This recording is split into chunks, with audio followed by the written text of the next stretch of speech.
오늘은 우리가 건축할 성전이라고 하는 제목으로 함께 하나님의 말씀을 나누겠습니다. 주님께서 우리 각자에게 들려주시는 주님의 음성을 듣는 시간이 되기를 주님의 이름으로 축복합니다. 요즘 여러분의 마음 가운데에 예배에 대한 갈망이 있습니까? 우리는 코로나19로 인하여서 매주 온라인 예배를 드리고 있습니다. 평소에는 예배의 소중함을 잘 몰랐던 것 같습니다. 그런데 코로나19로 인하여서 매주 온라인 예배를 드리게 되면서 마음 가운데에 예배에 대한 더욱더 깊은 갈망이 생기고 있는 것 같습니다. 근데 일부 성도들 중에서는 합법적으로 교회 나가지 않아도 되고 집에서 편안하게 온라인 예배를 드릴 수 있다라고 하는 것을 오히려 즐기고 좋아하는 분들도 계시는 것 같습니다. 혹시 여러분 중에 그런 분이 계시다면요, 자신의 신앙을 한번 진지하게 점검해 보시기를 바랍니다. 왜냐하면 구원받은 성도가 주님의 임재를 경험하고 주님을 만나는 그 예배를 귀찮게 여긴다라고 하는 것은요, 영적으로 심각한 문제가 있다라고 하는 증거이기 때문입니다. 이스라엘 백성들도 우리와 같이 예배를 갈망할 때가 있었습니다. 주전 586년에 바벨론 왕 느부갓네살이 예루살렘을 점령한 후에 화려했던 솔로몬 성전을 다 완전히 회파하고 파괴해버리고 말았습니다. 자, 그러면 왜 전능하신 하나님의 성전이 이처럼 파괴되었을까요? 그것은 하나님을 섬기는 백성들이 예배를 번패스럽게 귀찮게 여겼다라고 하는 것입니다. 뿐만 아니라 한쪽에서는요, 하나님을 예배한다고 하지만 성전 한편에서는요, 우상을 숭배하고 있었습니다. 하나님을 예배한다고 하지만 그 마음은 전부 다 우상에게가 있어서 우상을 숭배하고 있었던 그러한 모습을 하나님께서 더 이상 지켜보실 수가 없어서 결국 하나님은 성전을 떠나가 버리십니다. 문제는 하나님이 성전에서 떠나버리셨을 때에 이방 왕이 그 땅에 오게 되었고 모든 나라를 멸망시키고 그 성전을 다 파괴해버립니다. 그리고 백성들은 죽이거나 바벨론의 포로로 끌려가는 것을 볼 수가 있습니다. 여러분, 우리가 예배를 귀찮게 여기고 예배를 번패스럽게 여기고 하나님을 섬긴다고 하지만 우리가 실제로는 다른 우상에게 마음이 가 있을 때에는 하나님은요, 예배 가운데 임재하지 않으십니다. 하나님이 임재하시지 않는 예배, 하나님이 떠나게 될 경우에는요, 결국 비참한 결과가 우리의 인생 가운데 주어지게 된다는 것을 이스라엘 역사를 통해서 주님은 우리에게 아주 분명하게 역사를 통해서 명확하게 가르쳐주고 있습니다. 이스라엘 백성들이 바벨론의 포로로 끌려가서 비참한 노예 생활을 하고 있을 때 그들이 비로소 성전을 그리워하게 됩니다. 예배를 사모하는 마음이 그들 가운데 비로소 생기게 됩니다. 하나님의 성전을 사모하고 예배를 사모하는 그 마음이 더욱더 깊어졌을 때에 기적 같은 일이 이루어지게 됩니다. 주전 538년에 페르시아의 왕 고레스가 바벨론을 점령하게 됩니다. 역사적으로 보면은요, 정말 말도 안 되게 이 바벨론이 하루아침에 순식간에 무너져 내리게 되는 것을 볼 수가 있습니다. 그때 그 사건을 기록한 것이 다니엘서에 있습니다. 혹시 여러분 기억하십니까?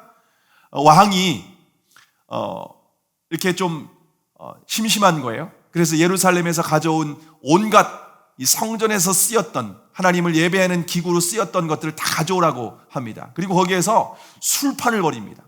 그러면서 기구에다가 술을 부어라 마셔라 하면서 막 마시고 있는데 벽에다가 이상한 글씨가 새겨집니다.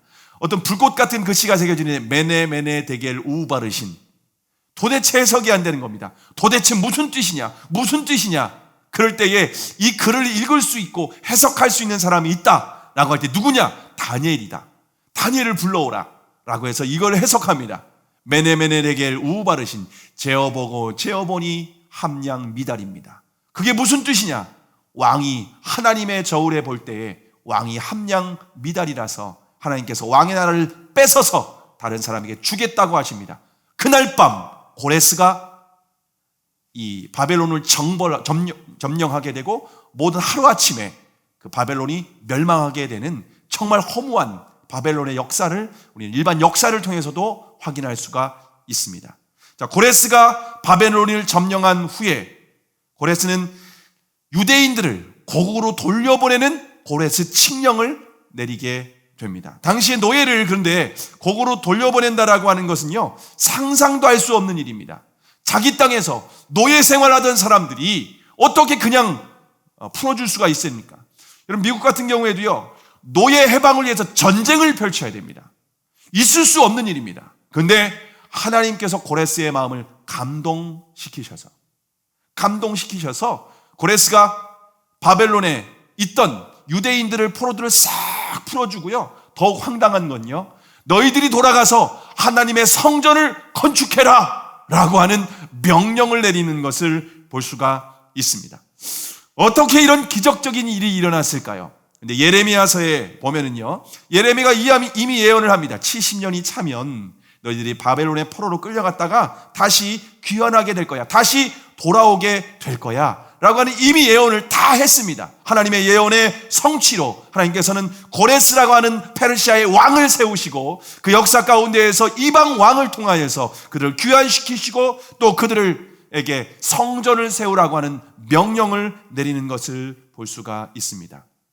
자, 그래서 총독 수룹바벨의 주도하에서 경건한 그 믿음의 유대인들이, 믿음의 사람들이 약 5만 명이 가나안 땅으로 돌아오게 됩니다. 그게 1차 포로 귀환입니다. 1차, 2차, 3차 포로 귀환이 이스라엘 역사 가운데 있었는데요. 그때 첫 번째 1차 포로 귀환할 때에 그때 그들의 감격을 시편 126편 1절에서 이렇게 표현을 하고 있습니다. 여호와께서 시온의 포로를 돌려보내실 때에 우리가 꿈꾸는 것 같았도다. 이스라엘 백성들은요, 포로 귀환하는 일이, 야, 이게 꿈이야 생시야? 야, 이거 진짜 현실이 맞아? 우리가 고국으로 돌아간다고? 야, 그들은 감격 가운데 포로에서 귀환하게 됩니다. 자, 그러면 유대인들이 고국에 돌아와서 가장 먼저 한 일은 무엇일까요? 그것은 하나님을 예배하는 성전을 건축하기 시작합니다. 근데 하나님의 성전을 건축하는 이 모습을 보고 주변에 수많은 잡족들이, 그러니까 지금 70년 동안 그 땅에 주인이 없었지 않습니까? 그러다 보니까는 주변에 아수르에서 수많은 잡족들을 다 갖다가 그곳에 살게 했고, 주변에 있는 사람들, 그런 사람들이 성전이 건축되는 모습을 보면서 방해를 하기 시작을 합니다. 에스라 4장에 보면은요, 아닥사스다 왕이 즉위하였을 때에 비슬라무를 중심으로 해서 건축을 중지하도록 왕에게 상소문을 올립니다. 그리고 계속해서 뇌물을 바치면서 왕의 마음을 설득하게 됩니다. 그래서 외부의 정치적인 공격으로 인하여서 하나님을 위하여서 하나님을 예배하는 성전이 건축이 중단되고 말았습니다. 근데 문제는 하나님의 성전 건축이 중단된 상태로 몇 년이 흘러가게 되면 16년이라고 하는 시간이 흐르게 됩니다. 그런데 문제는 하나님의 성전이 황폐해져 있는 상황 가운데 있지만 그 누구도 성전을 짓겠다고 나서는 사람이 아무도 없었습니다. 그때 하나님께서 보낸 선지자가 누구일까요? 오늘 본문 1절의 말씀입니다. 1절의 말씀을 함께 읽겠습니다. 시작. 다리오 왕 2년 6월 곧 그달 초하루에 여호와의 말씀이 선지자 학개로 말미암아 스알디엘의 아들 유다 총독 수룹바벨과 여호사닥의 아들 대제사장 여호수아에게 임하니라. 가라사대 만군의 여호와가 이르노라. 여러분, 하나님께서 이제 말씀하십니다. 언제입니까? 다리오 왕 2년 6월 1일에 하나님의 말씀이 학개 선지자에게 임하게 됩니다. 학개는 나이가 많은 고령의 선지자였습니다. 동시대에 활동했던 선지자로는 스가랴라고 하는 아주 젊은 선지자가 있었습니다. 두 사람은 하나님의 성전이 건축되었을 때에 다시 시작할 수 있도록 하나님께서 보낸 하나님의 사람들입니다. 하나님께서 학개 선지자를 통해서 정치적인 지도자였던 총독 수룹바벨과 종교적인 지도자였던 대제사장 여호수아에게 이렇게 성전 건축에 대한 권면을 하시는 것을 볼 수가 있습니다. 여기 총독 수룹바벨은요, 유대인입니다. 바벨론 사람은 아닙니다. 페르시아 사람도 아니고요. 이 사람은 여호야긴 왕의 후손입니다. 왕족입니다. 그리고 여기에 나오는 여호수아는요, 출애굽을 할 때에 가나안 정복을 했던 여호수아는 다른 여호수아입니다. 동명이인이라고 이해하시면 되겠습니다. 자, 그러면 당시 이스라엘 백성들의 영적인 상태는 어땠을까요? 아직까지 성전이 건축되지 않았기 때문에 하나님께 온전한 예배를 드리지 못하고 있는 상황이었습니다. 예배를 통해 하나님의 임재를 경험하지 못하고 있기 때문에 경건했던 믿음의 사람들이 영적으로 병들기 시작하게 되는 것입니다. 예배를 드리지 못하면 하나님과의 관계에 심각한 문제가 생기게 되는 겁니다. 결국 이스라엘 백성들은 심각한 세속주의에 빠져서 율법에 금지한 이방 여인들과 결혼을 시키게 되는 그러한 문제가 발생하게 됩니다. 무엇보다도 하나님의 영광보다는 자신의 영광을 추구하며 자신의 욕심을 따라서 육신이 이끄는 대로 세상의 가치를 추구하는 대로 하나님의 백성들이 살아가기 시작했습니다. 그때 백성들은 성전 건축에 대해서 그러면 어떤 생각을 가지고 있었을까요? 오늘 본문 2절의 말씀 2절을 함께 읽어보겠습니다. 시작. 이 백성이 말하기를 여호와의 전을 건축할 시기가 이르지 아니하였다 하느니라. 여러분, 백성들은요, 그 당시의 백성들은 아직 성전을 건축할 때가 되지 않았습니다. 이렇게 서로 생각하고 있었습니다. 왜냐하면 이스라엘 백성들이 가장 먼저 돌아와서 한 일이 무엇입니까? 성전을 건축하는 일을 시도했습니다. 시도했기 때문에, 그리고 고레스 왕이 명령하지 않았습니까? 그래서 제일 먼저 그들은 성전 건축을 시작을 했습니다. 그런데 성전 건축이 중단된 원인이 내부의 문제가 아니라 외부의 정치적인 문제로 중단이 되었다라고 하는 것입니다. 어쩌면 지금 우리 상황하고 비슷하지 않을까요?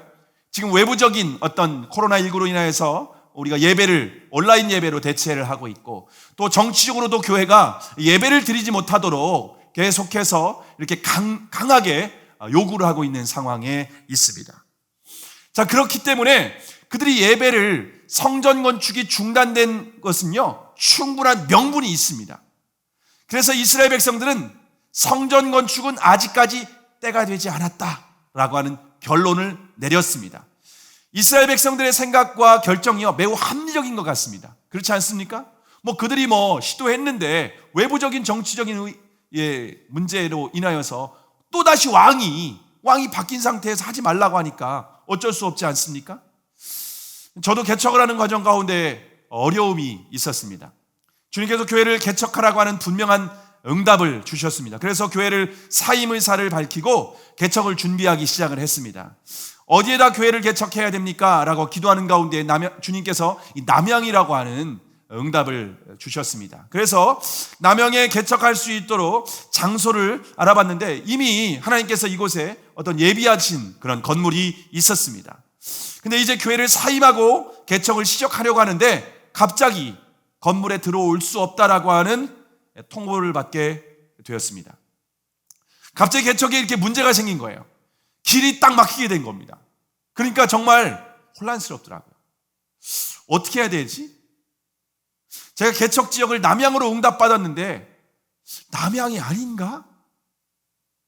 혹시 동탄이나 봉담 아닌가? 이런 혼란스러움이 생겼습니다. 뿐만 아니라 개척의 시기에 대해서도 좀 한동안 혼란스러웠습니다.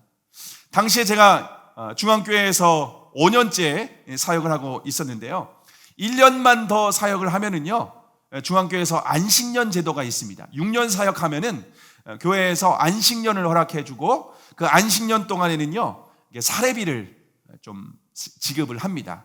그래서 사례비가 나오면은요, 생활에 큰 문제가 되지 않기 때문에 여유롭게 개척을 좀 차분하게 알아보고 준비할 수 있는 기간도 있고 차분하게 개척을 준비할 수 있기 때문에 그렇습니다. 그런데 저는 그때가 하나님의 때라고 생각하고 교회의 사임 의사를 밝히고 안식년도 그것도 중요하지 않고 하나님께 순종하는 것이 중요하다고 생각해서 곧바로 교회의 안식년도 내년 1년 더 하지 않고 지금 바로 사임하겠다라고 하는 의사까지 밝혔습니다. 그런데 그렇게 사례비도 다 포기하고 안식년도 1년 더 있으면 되는데 그것도 포기하고 개척을 진행하는데 막상 건물이 딱 막히니까 1년 더 있다 개척하라는 건가? 네. 그런 마음이 있었습니다. 근데 여러분, 지금 1년 더는 언제입니까? 지금 2020년입니다. 2020년은 어떤 상황입니까? 훨씬 더 어려운 상황입니다. 그때 제가 어떻게 했냐면요, 하나님께 제가 응답받은 것을 다시 한번 확인했습니다. 내가 그때 하나님께서 개척하라고 하는 응답받았는데 그게 사실이지. 그리고 그 이후에 하나님께서 저를 인도하시는 과정 또한 하나님께서 아주 치밀하고 아주 섬세하게 응답하시고 이끄시는 과정을 다시 한번 돌아보게 되었습니다. 그러면서 이것은 하나님의 인도하심이 명확하다. 이것은 바로 지금이 때다. 그리고 남양도 하나님께서 명확하게 응답하신 지역이다 라고 생각하고 그것을 믿음으로 돌파하려고 진행을 했습니다. 그런데 놀라운 사실은요, 제가 그런 마음이 있는 것을 주님은 아시고 건물이 들어올 수 없다고 하는 통보를 받을 때에 1시간 전에 하나님께서 다른 곳으로 예비해 놓으신 것이 있었습니다.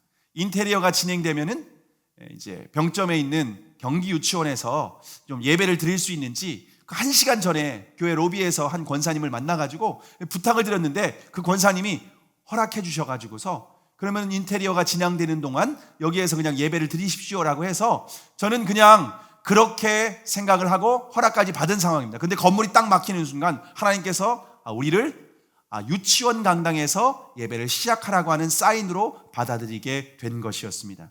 놀라운 것은요, 경기 유치원에서 예배를 드리면서 우리가 생각지도 못한 하나님의 특별한 은혜를 경험했습니다.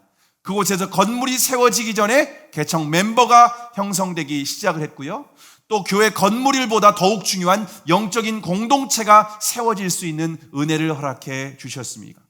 우리가 주님으로 일을 할 때는요, 언제든지 외부적인 문제가 생길 수가 있습니다. 사단은요, 지금까지 한 번도 하나님의 일을 할 때에 방해하지 않은 적이 없습니다. 항상 방해합니다. 항상 공격을 합니다. 여러분, 우리가 주님의 일을 할 때 문제가 생기는 것은요, 당연한 일입니다. 근데 중요한 것은 무엇인가? 주님의 사명이 분명하다면 절대로 포기하지 않고 끝까지 믿음으로 나아가는 것이 주님께서 저와 여러분에게 원하시는 믿음인 줄을 믿으시기를 바랍니다. 자, 그러면 하나님은 성전 건축에 대해서 어떻게 생각하셨습니까? 이스라엘 백성들은 때가 되지 않았다 이렇게 얘기하고 있는데 하나님은 어떻게 말씀하실까요? 오늘 본문 3절에서 5절까지 다 함께 읽겠습니다. 3절에서 5절입니다. 시작. 여호와의 말씀이 선지자 학개에게 임하여 가라사대 이 전이 황무하였거늘 너희가 이때 판벽한 집에 거하는 것이 가하냐? 그러므로 이제 나 만군의 여호와가 말하노니 너희는 자기의 소위를 살펴볼지니라.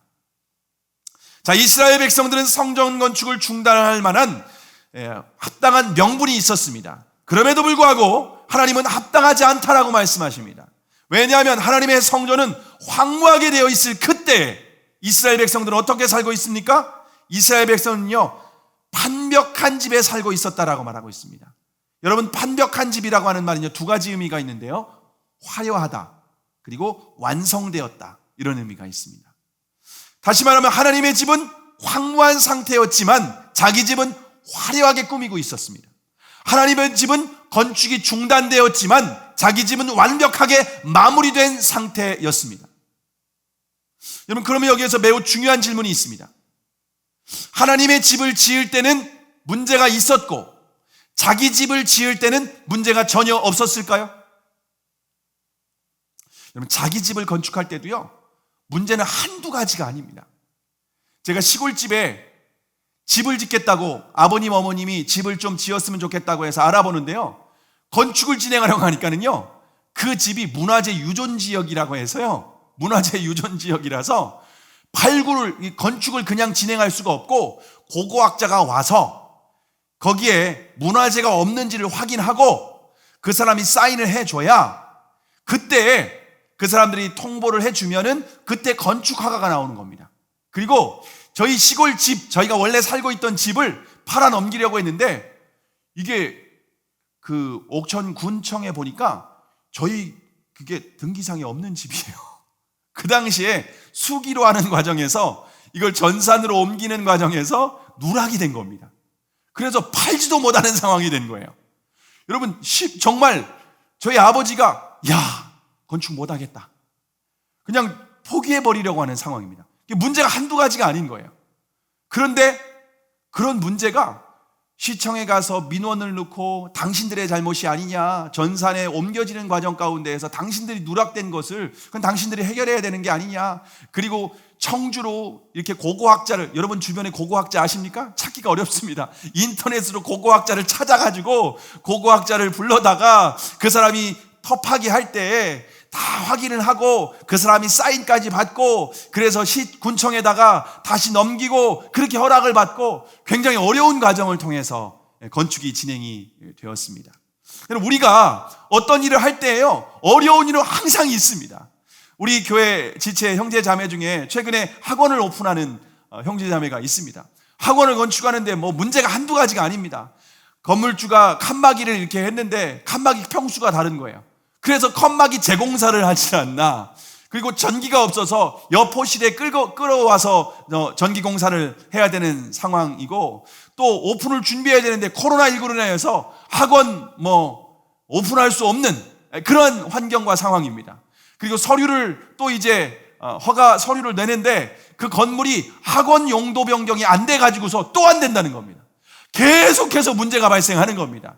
근데 여러분은 어떻게 됐습니까? 그럼에도 불구하고 모든 어려움은 다 극복했습니다. 그리고 결국에 이제 허가만 딱 기다리고 있는 상황 가운데 있습니다. 여러분, 우리가 자신의 일을 할 때에는요, 어떤 문제가 있더라도요 다 뚫고 지나갑니다. 어떤 문제가 있어도 다 극복합니다.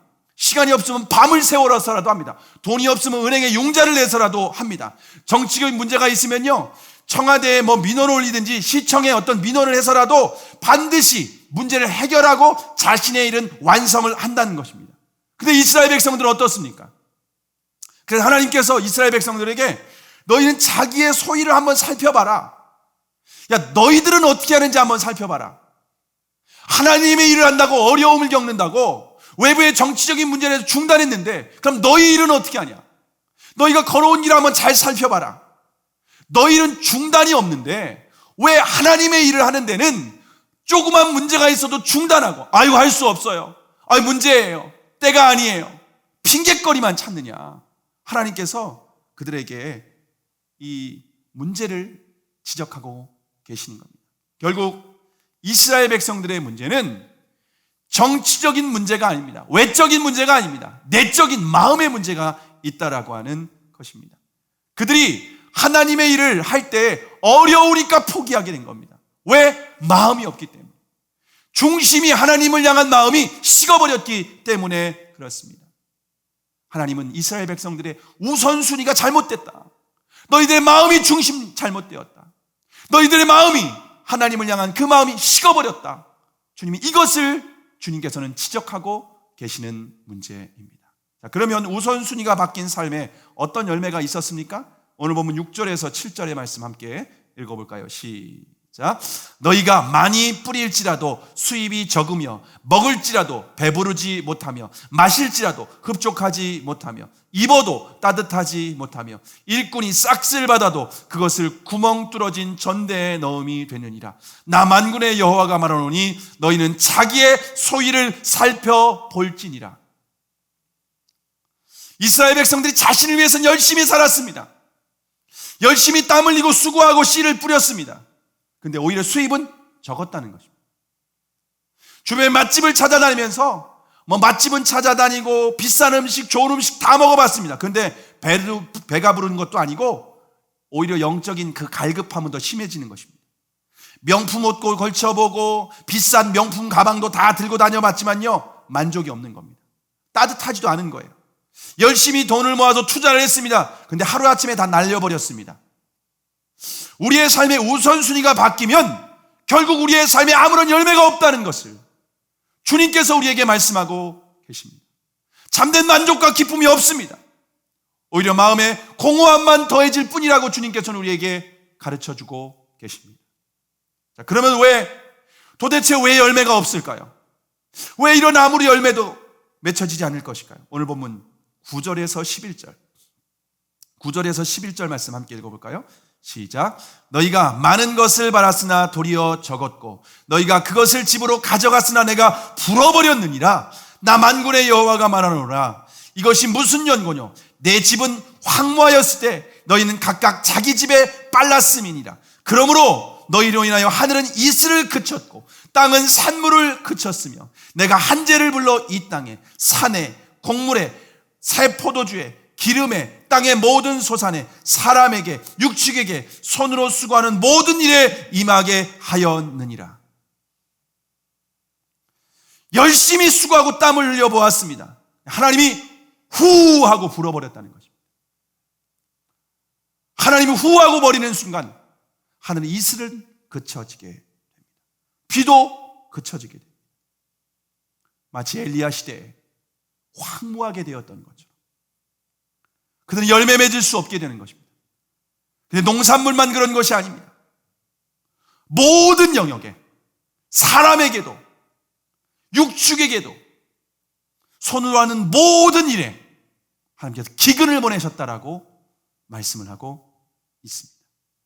하나님이 기근을 허락하시면요, 아무리 수고해도요, 아무리 노력해도요, 아무리 땀을 흘려도요, 빈 껍데기밖에 없다는 겁니다. 마치 밑 빠진 독에 물 붓기밖에 되지 않는다라고 하는 것입니다. 모든 것이 헛수고가 된다는 것, 주님께서 이스라엘 백성들에게 가르쳐주고 있습니다. 그러면 왜 하나님께서 기근을 주시고 열매를 거두시는, 왜 불어버리시는 것일까요? 그 이유는 내 집은 황무하였을 때 너희는 각각 자기 집에 빨랐기 때문이다. 너희들이 하나님의 백성이고 너희들이 구원해주면 하나님을 위해서 산다고 했고 너희들이 포로에서 해방해주면 주님을 위해서 살겠다고 했건만 너희는 또다시 돌아갔구나. 너희는 또다시 자기를 위해서, 자기 집을 위해서, 자기 욕심을 위해서 세상의 욕심을 따라가고 육신의 정욕과 안목의 정욕과 이성의 자랑을 따라가고 있구나. 그렇기 때문에 하나님은 기근을 허락하시고 너희 우선순위가 잘못됐다, 회개하고 돌아오라 라고 하는 사인인 줄을 믿으시기를 바랍니다. 지난 주간 신문 기사에서 무신론자였던 이탈리아의 한 의사가 주님께 돌아오게 됐다는 기사를 보게 됐습니다. 그는 지금까지 무신론자로 살아오면서 부모님이 교회에 다니는 것을 비웃었던 사람이었습니다. 하나님의 임재 같은 것은 전혀 필요 없다고 생각하며 살았습니다. 오직 자신의 능력과 지혜를 믿고 살았습니다. 의사였기 때문에 얼마나 똑똑했겠습니까? 38세였기 때문에 젊은 나이에 이미 성공을 이룬 사람이었습니다. 그런데 코로나19로 사망자가 하루에도 1000명씩 죽어가는 모습을 바라보면서 매일 악몽과 같은 그러한 삶을 살아가고 있었습니다.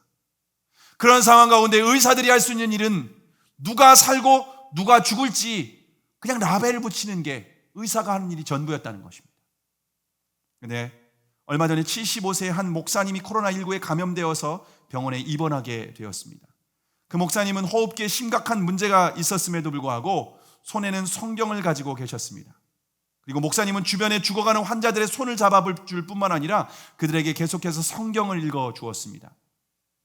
의사들도 죽어가는 환자들을 위해서 아무것도 해줄 수 없었지만 오히려 이 목사님은요, 많은 사람들을 위로해주고 평안을 주면서 그들에게 참된 소망을 주고 계셨습니다. 비록 목사님은 건강을 회복하지 못하고 결국 돌아가셨습니다. 근데 목사님의 모습을 지켜보면서 이 무신론자였던 의사가 결국 하나님께 돌아오게 됩니다. 의사뿐만 아니라 다른 동료들도 함께 짧은 시간, 그 몇 분 시간 되지 않지만은 힘들고 피곤한 시간에 하나님의 도움을 구하며 우리는 하나님이 필요합니다. 우리는 하나님의 은혜가 필요합니다. 주님의 도우심이 아니면 안 됩니다 라고 하며 간절히 기도하고 있다라고 하는 고백을 했습니다. 그들의 상황은 아직까지 전혀 바뀌지 않았습니다. 오히려 더 많은 사람들이 죽어가고 더 많은 확진자가 늘어나갔습니다. 이제는 소망이 없고 죽을 날만 기다리고 있었던 의사 동료들도 2명이나 먼저 죽어가 있었습니다. 근데 이제야 주님이 주시는 그 기쁨 가운데에서 혹 죽는다 할지라도 주님께서 사명을 기쁨으로 감당하고 있다라고 하는 고백을 듣게 되었습니다. 무신론자였던 의사가 세계에 임한 그 기근을 통하여 비로소 하나님께 돌아오게 되었습니다. 주님께서 전 세계에 연병과 기근을 허락하시는 것은 마지막 때가 되었다라고 하는 그리고 하나님의 사람들이 돌아오라고 하는 하나님의 사인이고 하나님의 메시지인 줄을 믿으시기를 바랍니다. 자, 그러면 하나님의 백성에게 가장 중요한 일은 무엇일까요? 하나님의 백성에게 가장 중요한 일, 오늘 본문 8절의 말씀입니다. 오늘 8절을 함께 읽겠습니다. 시작. 너희는 산에 올라가서 나무를 가져다가 전을 건축하라. 그리하면 내가 그로 인하여 기뻐하고 또 영광을 얻으리라. 지금까지 16년 동안 중단되었던 성전을 건축하라고 말씀하십니다. 더 이상 지체하지 말고 당장 산에 올라가서 나무를 가져다가 성전을 건축하라고 말씀하십니다. 재료가 문제라고? 그런 거 필요 없어. 솔로몬 성전은 아무리 화려한 백향목으로 건축했다 할지라도 임재가 떠났을 때 다 파괴하고 아무 의미 없다. 산에 올라가서 소나무라 할지라도 아카시아 나무라 할지라도 너희 아무 재료도 상관이 없어. 당장 성전을 건축하라고 주님 명령하고 계십니다. 왜냐하면 주님은 광야에서 천막에서도 충만하게 임재하시고 영광을 받으셨기 때문입니다. 주님은 재료가 중요하지 않다고 말씀하십니다. 우리의 마음의 중심을 보고 우리의 마음의 중심이 하나님께 나오면, 우리의 마음의 중심이 하나님의 우선순위에 있다면, 우리의 마음의 중심이 주님을 사랑하는 마음이 있다면 하나님은 기뻐하고 또 영광을 받으시겠다라고 말씀을 하십니다. 자, 그러면 왜 하나님은 성전 건축을 이렇게 중요하게 생각하실까요? 이스라엘 백성들이 포로에서 돌아온 뒤에 황무한 땅에서 그들이 집 짓고 살기에도 참 힘들고 어려운 상황입니다. 그런데 왜 계속해서 성전 건축을 이렇게 명령하시는 것일까요? 여러분, 성전의 목적은요, 하나님의 임재입니다. 성전에 하나님의 임재가 회복되면 모든 것이 회복되기 때문에 그랬습니다.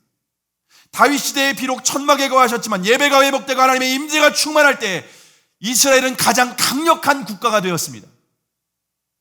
그런데 성전에서 예배가 귀찮다고 하나님의 임재가 떠났을 때 이스라엘이 어떻게 됐습니까? 바벨론에 의해서 나라가 멸망당하게 됩니다. 우리가 절대로 오해하지 말아야 될 것은 성전은 하나님을 위한 것이 아니라 바로 백성들에게 은혜를 주시기 위한 축복의 통로라는 것입니다.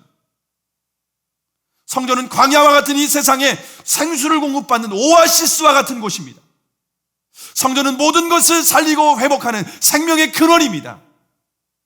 그러므로 성전 건축은 가장 먼저 할 일이며 무슨 일이 있어도 절대로 중단하거나 포기하지 말아야 될 것이라는 것을 주님께서 이스라엘 백성들에게 다시 한번 강조하고 말씀하시는 것입니다. 성전이 회복되면 모든 것이 회복될 수 있다는 것입니다. 그러면 우리가 건축하는 성전은 무엇일까요? 예수님이 오시기 전에는 눈에 보이는 가시적인 성전을 건축했습니다. 그러나 예수님이 오신 이후에는 눈에 보이지 않는 비가시적인 성전을 건축해야 합니다. 그 성전은 오직 예수 그리스도를 주님으로 믿는 사람들의 마음 가운데 세워지는 성전입니다. 성전의 기초는 예수 그리스도입니다. 마음의 성전은 오직 믿음으로 건축하는 성전입니다. 마음의 성전 건축 재료는 말씀과 순종입니다. 예수 그리스도께서 나의 삶의 주인님이시고, 예수 그리스도께서 나의 삶의 왕이시고, 예수 그리스도께서 나의 삶의 하나님 되심을 우리가 믿고 순종하는 사람들에게 하나님은 마음의 성전을 건축해 주십니다. 근데 많은 성도들이 교회는 다니고 예배는 드리지만 마음의 성전이 건축이 중단되었습니다. 왜냐하면 주님보다 세상을 더 사랑하고 있기 때문에 그렇습니다. 주님의 말씀을 믿음으로 순종하는 것이 아니라 자기 뜻대로, 자기 육신의 정욕대로 살아가고 있기 때문에 그랬습니다. 자신의 성을 위해서는 얼마든지 대가를 지불합니다. 주님의 성전을 위해서는 대가를 지불하지 않습니다. 내가 드라마 보고 영화 보고 TV 보고 놀러 다니고 맛집 찾아다니는 것은 아낌없이 투자합니다. 대가 지불합니다. 그런데 주님 말씀을 연구하고 제자 훈련을 하고 우리가 정말 주님께 더 깊이 나아가는 기도의 시간, 말씀을 묵상하는 시간 소홀히 합니다. 중요하지 않게 여기는 것입니다. 온라인 예배를 드리며 편하게 지금 집에서 간단하게 드리는 거 너무 좋아하는 겁니다. 여러분, 그러한 사람들의 마음은 성전이 건축이 중단된 상황입니다. 절대로 주님이 충만하게 임재할 수 없습니다. 주님이 그 영혼을 통하여 영광 받을 수 없습니다. 그 삶을 통하여 하나님의 임재를 경험할 수 없습니다. 하나님의 인도하심을 받는 삶을 경험할 수 없습니다. 하나님의 축복과 은혜를 경험할 수 없습니다. 마음에 주님이 주시는 만족과 기쁨을 누릴 수 없게 되는 것입니다. 아무리 수고하고 땀을 흘려도 열매 없는 인생입니다. 빈 껍데기입니다. 밑 빠진 독에 물듣기입니다. 하나님이 후하고 버리시면 하루아침에 날아가 버리는 것입니다. 여러분의 보이지 않는 성전은 어떻습니까? 성전 건축이 완성되어 주님의 임재로 충만하십니까?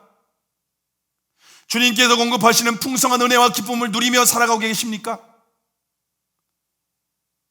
혹시 자신의 집, 자신의 성은 화려하게 쌓았는데 주님의 성전은 황폐한 상태로 방치되고 있지는 않습니까? 혹시 우상으로 인하여서 성전이 더럽혀지진 않았습니까? 주님께서 성전을 떠나시진 않지만 한쪽 구성에 내몰려서 불편함 가운데 거하고 계시진 않습니까?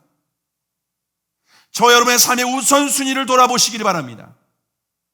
저와 여러분의 마음의 중심을 돌아보시길 바랍니다.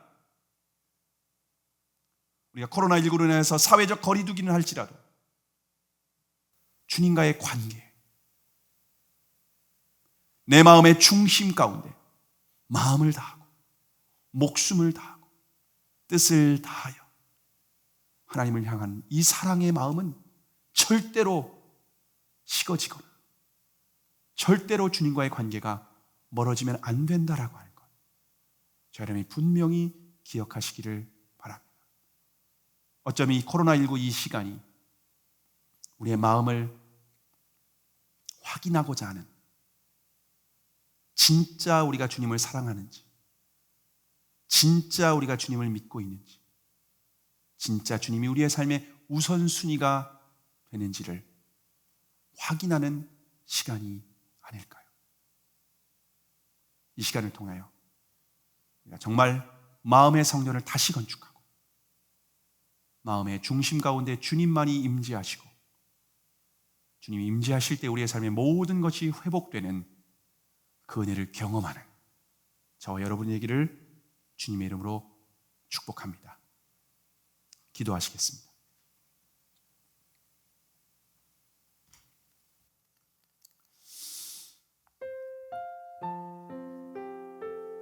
여러분의 마음의 성전은 완성되었습니까? 주님의 임재로 충만하십니까? 혹시 마음 가운데 기근이 찾아오진 않았습니까? 마음이 성전이 더러워지고 세상의 우상이 자리 잡고 있지는 않습니까? 우리의 삶에 기근이 찾아왔다면, 우리의 삶에 참된 만족과 기쁨이 없다면 우선순위를 다시 회복하시기를 바랍니다. 우리의 마음의 중심 가운데에 주님을 모셔드리기를 바랍니다. 나의 삶을 위해서는 바쁘고 어떤 대가도 감당하고 빠르고 헌신적으로 살았는데, 주님을 위해서는 귀찮고 주님을 위해서는 정말 번패스럽고 형식적으로 마음은 전혀 없고 교회만 왔다 갔다 하고 예배는 드리는데 전혀 마음과 생각은 전혀 없고 그랬었다면 주님 다시 돌아오라고 하는 그 사인을 하고 계십니다. 다시 돌아오라고, 다시 돌아오라고, 회개하라고. 주님 떠나면 사단이 지배를 받고, 주님 떠나면 세상의 지배를 받고, 주님 떠나면 결국 가는 길이 육신의 정욕, 안목의 정욕, 이생의 자랑으로 결국 비참한 결과가 주어지게 되는 그 인생이라는 걸 주님 깨닫게 하시려고 기근을 주시고, 우리의 삶에 손으로 모은 것 다 때로는 불어버리시고, 회개하라는 주님의 메시지로 우리가 받아들이고 돌아오고 회개할 수 있기를 바랍니다. 다시 말씀을 붙잡기를 바랍니다. 말씀 묵상할 때 다시 벽돌이 세워지게 될 것입니다. 말씀을 묵상하고 순종할 때 기둥이 세워지게 될 것입니다.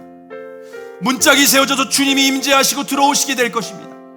지붕이 덮여서 어떠한 풍파가 몰아쳐도 안전하게 될 것입니다. 주님 우리에게 말씀하십니다. 너희는 먼저 그의 나라와 그의 의를 구하라. 그리하면 이 모든 것을 너희에게 더하시리라. 주님, 이 시간 우리가 기도할 때 주님, 그의 나라와 그의 의, 오직 내 마음의 성전, 오직 내 마음의 중심 예수 그리스도만을 더욱더 바라보고 의지하고 주님만 온전히 모시고 섬기게 하여 주시옵소서. 주님, 이 시간 내 모든 것을 주님만을 사랑하고 주님만을 바라보기로 원하오니 주여 은혜를 베풀어 주시옵소서. 다 함께 주여 한번 모시고 통성으로 기도하겠습니다. 주여, 주님 이 시간 은혜를 베풀어 주시어서 우리의 삶의 마음의 중심 가운데 성전이 회복되게 하여 주시옵소서. 중단되었던 성전 건축을 마무리하게 하여 주시옵소서. 말씀과 기도로 주님의 말씀의 재료로 우리가 순종으로 말미암아 하나님 성전 건축을 이루게 하여 주시옵소서.